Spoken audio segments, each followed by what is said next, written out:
पहले आजम खां और अब अब्दुल्ला आजम कोर्ट से 2 साल की सजा पाए जाने के बाद विधानसभा सचिवालय ने स्वार सीट के विधायक अब्दुल्ला आजम की विधानसभा सदस्यता रद्द कर दी और अब बीजेपी स्वार सीट पर उपचुनाव कराए जाने की मांग कर रही है।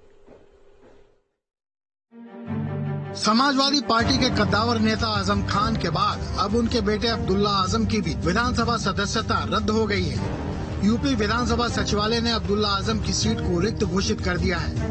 मुरादाबाद की एक विशेष अदालत ने सोमवार को 15 साल पुराने मामले में एसपी महासचिव आजम खान और उनके विधायक बेटे अब्दुल्ला आजम को 2 साल की सजा सुनाई थी।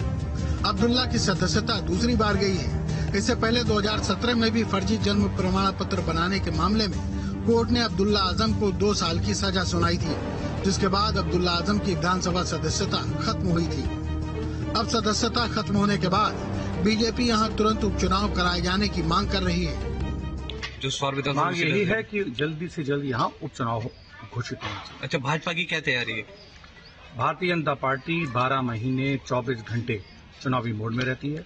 कभी भी चुनाव हो, हमेशा लड़ने को तैयार है। दरअसल 2 जनवरी 2008 में रामपुर के पूर्व विधायक आजम खान अपने परिवार के साथ मुजफ्फरनगर में एक कार्यक्रम में शामिल होने जा रहे थे।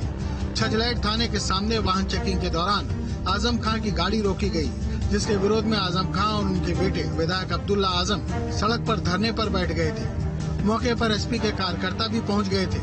उन पर भीड़ को उकसाने, सड़क जाम करने और सरकारी काम में बाधा डालने का आरोप लगा था।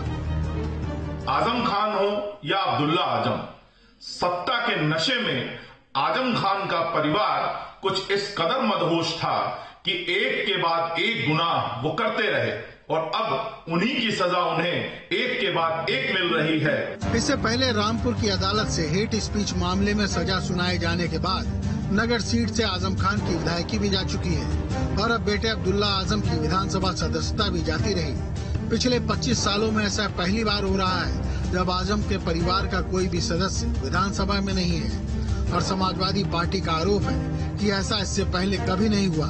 सरकार बदले की भावना से काम कर रही है। समाजवादी पार्टी अपने आंदोलन का रास्ता नहीं छोड़ेगी, जनता की आवाज को उठाती रहेगी। माननीय अब्दुल्ला आजम उस फैसले को माननीय न्यायालय में चुनौती देंगे। आप चाहते हैं कि सदन में कोई आवाज न हो, आप चाहते हैं कि सदन में आपके खिलाफ कोई बात न उठे, जेलों में आप ठूस देना चाहते हैं। जिस दिन समाजवादी पार्टी की हमारी लीडरशिप ने तय कर लिया, जेलें योगी जी आपके लिए कम पड़ गए। आजम खान और उनके बेटे अब्दुल्ला की सदस्यता रद्द होने के बाद ये चर्चा तेज हो गई है कि आखिर स्वार सीट पर उपचुनाव हुए तो एसपी का चेहरा कौन होगा और वो कितना दमदार होगा। एसपी आरोप लगा रही है कि बीजेपी दुष्चक्र के जरिए एसपी नेताओं को फंसाकर रास्ते से हटाने में लगी है, जबकि बीजेपी स्वार के उपचुनाव की तैयारियों का खाका खींचने में जुट चुकी है। पिछले चुनाव में साफ तौर पर देखा गया कि आजम खान का घमंड उनके सियासी करियर में एक बदनुमा दाग की तरह से सामने आया और वो अखिलेश यादव की बात मानते नजर नहीं आए। खुद चुनाव में प्रत्याशी घोषित किए और वो प्रत्याशी चुनाव हार गया। लिहाजा अब संकट समाजवादी पार्टी के सामने है, संकट आजम खान के सामने है, क्योंकि भारतीय जनता पार्टी की नजर अब स्वार सीट पे है और 2024 से पहले अगर आजम खान को एक बार फिर डेंट लगता है तो निश्चित तौर पर यह डेंट केवल आजम खान तक नहीं रहेगा बल्कि समाजवादी पार्टी को भारी पड़ेगा। वीडियो जर्नलिस्ट सैफुल हसन के साथ पवन सिंह सेंगर, न्यूज स्टेट, लखनऊ। एआईएमआईएम ने साधा योगी सरकार पर निशाना। एआईएमआईएम के प्रदेश प्रवक्ता फरहान ने किया बड़ा प्रहार। अब्दुल्ला आजम की सदस्यता रद्द होने पर वार किया। योगी सरकार ने एक परिवार को बर्बाद किया, यही उनकी हिंदुत्व की राजनीति है।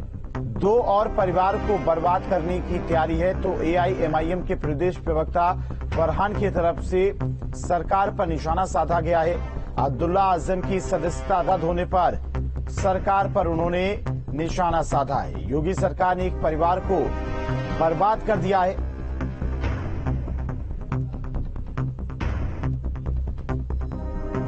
अब्दुल्ला आजम की सदस्यता रद्द करने पर बड़ा अफसोस हुआ है और ये भी लगता है कि क्या सारा दुखों का पहाड़ उत्तर प्रदेश में केवल एक ही परिवार पर आ गिरा है। पहले आजम खान, फिर अब्दुल्ला आजम, अगर एक ही परिवार को टारगेट बनाकर उसका राजनीति में सफाया कर दिया, सुपड़ा साफ कर दिया। बहुत बहुत मुबारक हो योगी आदित्यनाथ जी की सरकार को। कम से कम एक परिवार को तो पूरी तरीके से बर्बाद कर ही दिया है। बाकी बचे हुए 2 परिवार और हैं, उन्हें भी पूरा प्रयास और कोशिश की जा रही है कि बर्बाद कर दिया जाए। यही है हिंदुत्व की राजनीति। और अब्दुल्ला आजम की विधायकी जाने के बाद अब सियासी बयानबाजी भी तेज हो गई। अपना